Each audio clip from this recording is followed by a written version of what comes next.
Jai Sri Ram. Wish you all a very happy Sri Rama Navami. In the second canto, Ayodhya Kanda, first few chapters describes how Sri Ramachandra was selected to be the next king.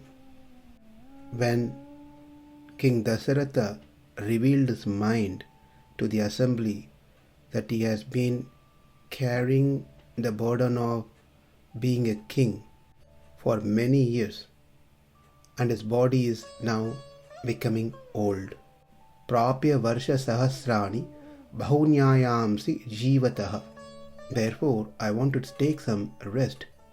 Jirnasyasya sharirasya vishrantim abhirochaye. And he's telling this when he was 60,000 years old. Now, the burden is becoming heavier as I grow older and older. Therefore, this kingdom can only be protected by a great person with good qualities, who has courage. A person who has no control of senses cannot carry this burden. Now I desire to take rest entrusting the kingdom to my son. Then he says who the son is, because he had 4 sons. Anujato hi mam sarver guner jeshto mamatmajah. Born with all auspicious qualities, my eldest son Rama. By appointing him, immediately I am doing good to this earth and free from any anxieties. If my idea is appreciated, if you all like it, please let me know your opinion and how to proceed. Yedidam me anurupartam maya sadhu samantritam bhavanto me anumanyantam katam va karavanyaham. As soon as Dasaratha said this one, the people assembled there, everyone screamed with joy, like screaming peacock, which noticed a raining large cloud. The assembly arose an echoing great noise of happiness. The sound appeared to shake the entire hall. Dasaratha knew that people liked his son Rama, but he was quite amazed to get such a response. Then he asked the other kings who present there and to everyone, Shutvaiva vachanam yanme rahavam patimicchata rajana samshayoyam me kimidam bhruta tattvatah katam no mai dharmena prithivim anushashati bhavantu drashtam icchanti yuvaraja mamatmajam. He said, my dear kings, I understand that you all want Raghava to be the next king as soon as possible. I have a doubt. Why should it be so? How is that when I am ruling over the earth according to Dharma, all of you desire to see my son as the crown prince? Then the other kings responded, Dasaratha, there is no doubt you were following Dharma. You took care of us very nicely. You too have good qualities. But the only fault that you have is having Rama as your son. His good qualities are immeasurable. They are commendable. And it is not that we want him to be the king to protect us, but we want him to be the king sitting on the throne so we can enjoy his beauty. Then they continued saying, Rama sat purusho loke satya dharma parayanaha sakshat ramat vinirvitto dharmaschapi shriyasah. Rama is a good person in the world. Rama sat purusho loke. He is truthful and follows dharma. Piety and prosperity have directly sprung from Rama. Then they say, he is true to his promise, fully approachable, free from fault finding, and tolerant of his subordinates' offences unto him.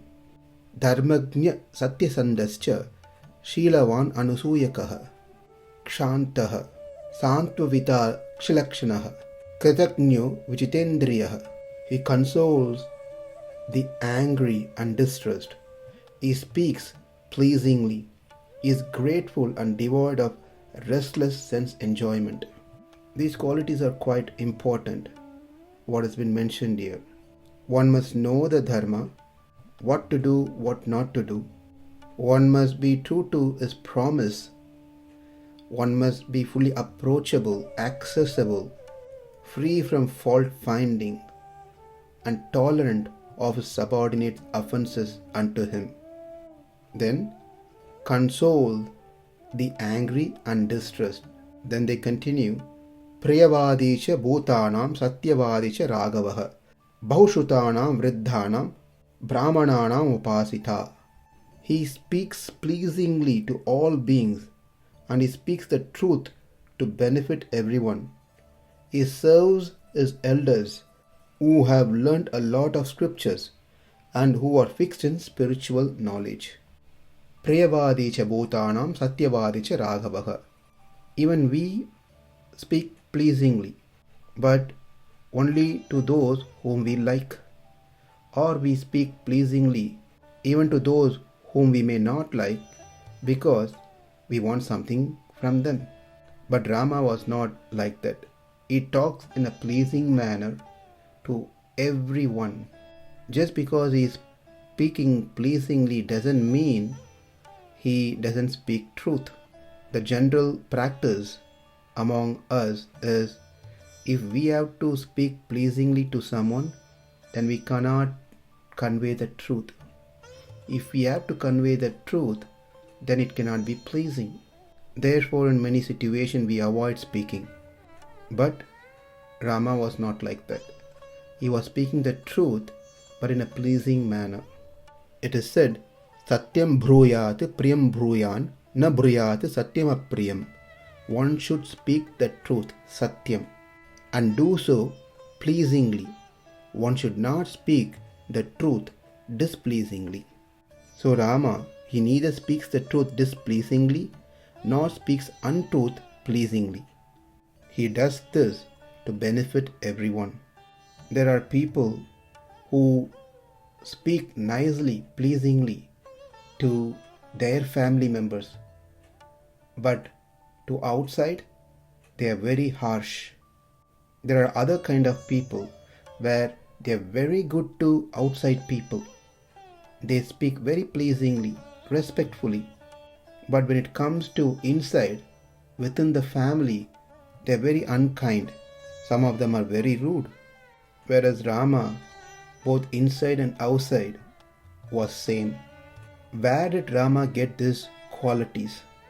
We all know that Rama is the Supreme Lord, but for us to understand and develop such qualities, we need to learn from Rama how he developed such qualities as the son of Dasaratha.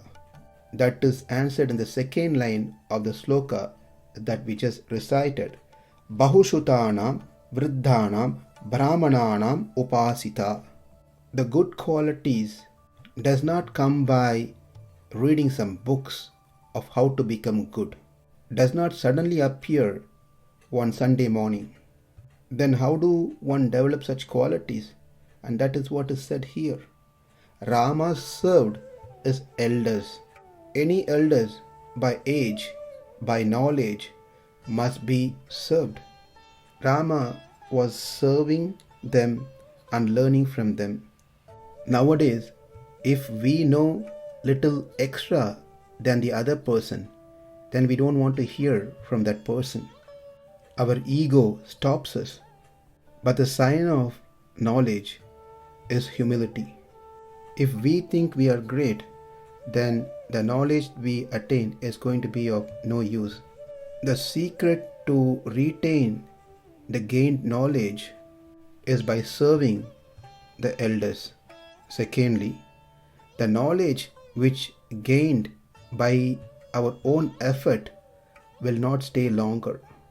But if the knowledge is received from the elders, the gurus, the saints, such knowledge not only stays with us, it also reveals us the truth.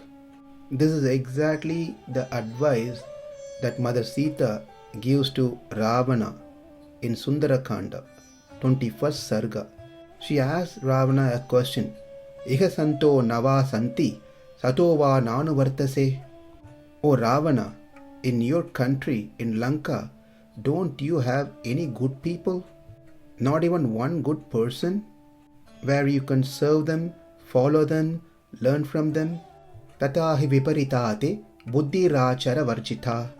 I am sure that is the case. Otherwise, you won't have such a mind, evil mind, devoid of all good qualities. Because your buddhi is corrupted, your mind is also so. Since your buddhi doesn't match with what is said in the Shastra, what is taught by the great souls, your mind is also so. We must know that Ravana was very well educated in Shastra, in Vedas, but still he did not have good buddhi. This is an important point for us to learn. How come Ravana, who is very well versed in his education in the Shastra, cannot have good buddhi? That is what Mother Sita is addressing here. It is not just enough to accumulate knowledge by studying the scriptures. It is not sufficient.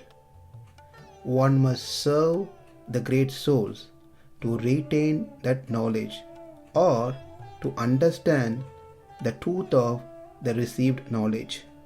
Therefore, Ravana, you failed to do that. You failed to serve the devotees. You failed to serve the elders. That is why your buddhi is not clean. Therefore, your mind is also corrupted. The result is your evil activities, unclean behaviors.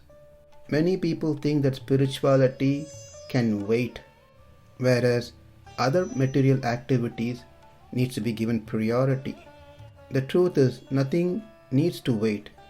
One just needs to learn how to balance both their material and the spiritual activities. If we don't do that one, if we only focus on the material aspect, job, family, entertainments, material achievements, etc., none of these activities are going to develop us good behaviors or characters. The good behaviors and characters comes only when our buddhi is sharpened through the studies of scriptures and serving the great souls. This even applies to our own children. Nowadays, taking children to the temple has become an rare event because parents themselves doesn't go to the temple, or the family only goes on a specific events, either on their birthday or some special festival like that. But unless and until our children are not given an opportunity to serve the temple, serve the great souls, they will not really be able to develop good behaviors.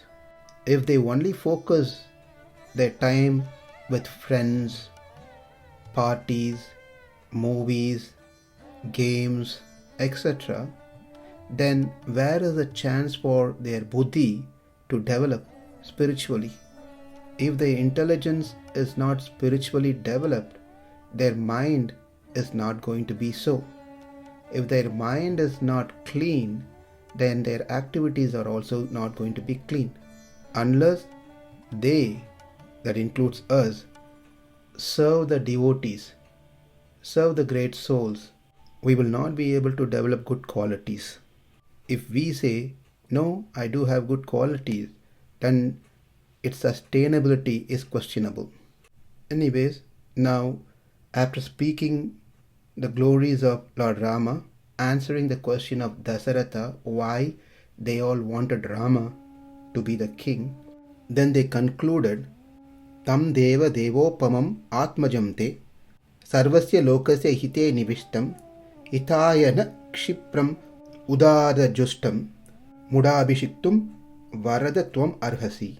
Dasaratha, you should quickly and happily install your son Rama as a crown prince for our benefit. He is equal to the Lord. He is absorbed in doing good to everyone and is magnanimous. Dasaratha became very joyful hearing this about his son, and after that he gave the permission to get the preparation started for the ceremony. On this auspicious occasion of Sri Ramanavami, let us all take shelter at the lotus feet of Sri Ramachandra. He is our mean, he is our goal. Mangalam Koshilendraya Mahaniya Gunatmane Chakravarti Tanujaya Sarvabhaumaya Mangalam.